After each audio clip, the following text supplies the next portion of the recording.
Welcome to major Snowflake pitfalls you should learn about. And I'll tell you about the traps you should be aware of and the things you may struggle to properly understand when learning about Snowflake. Look, guys, long story short, I'll talk about things that Snowflake might have gotten wrong.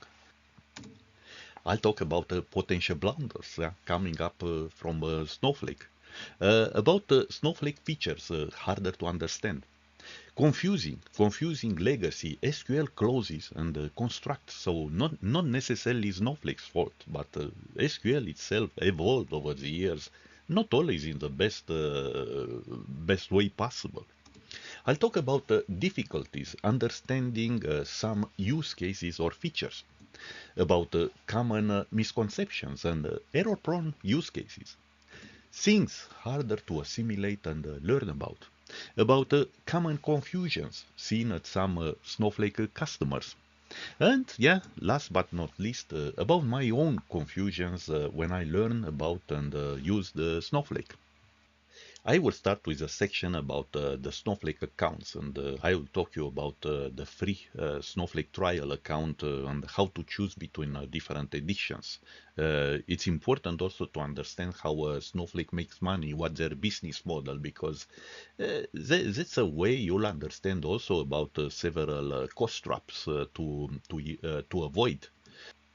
I'll continue with some major cost-effective measures you can take with your warehouses because, as you may know, paying for the compute side for your virtual warehouses could be about 80% of your bill and your customer's bill.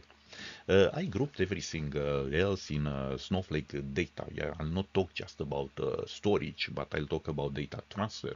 I'll talk about querying data. Yeah, and data could be queried in tables or in the data lake directly on the files and so on. I talk about two major different workloads. Maybe you heard about Snowflake added hybrid tables, and they try to become just like transactional database systems like Oracle, Microsoft SQL Server, PostgreSQL, and so on. So you have at least two different workloads if we don't talk about the data lake workload.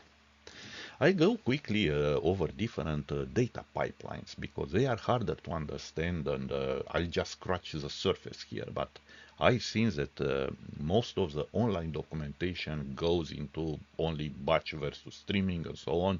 So I will quickly touch several configurations, potential configurations of data pipelines here using Snowflake. Yes, it's a chapter that I love because we'll go into SQL. And as I was saying here, SQL in Snowflake is a combination of good and bad. Don't get me wrong, Snowflake implements some modern SQL clauses that I never seen in my life, and I love this. But they try also to remain backward compatible with ANSI SQL standard and so on. And yes, this may lead to some awkward ways of expressing several things. I'll continue with Snowflake APIs, and yeah, here I'll go over pandas, over Snowpark, over Streamlit, store procedures, and user-defined functions, and so on. Finally, the last technical section will be about Snowflake Cortex. Yeah. As you may have heard, that's an umbrella for all the artificial intelligence and machine learning features. Finally, I will conclude with a section about Snowflake programs, and I will talk here about the Snowflake Data Superheroes, the new Snowflake Squad group, Snow Pro Certification SME. So these are groups I've been part of, some of them.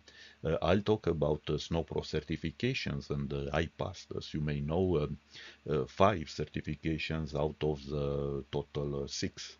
So once again, that's some final information. I hope it will be valuable to you. And don't get me wrong, I will get sometimes in some sensitive issues. I will talk about myself, but the intention is to share with you what I learned about this in a very constructive manner.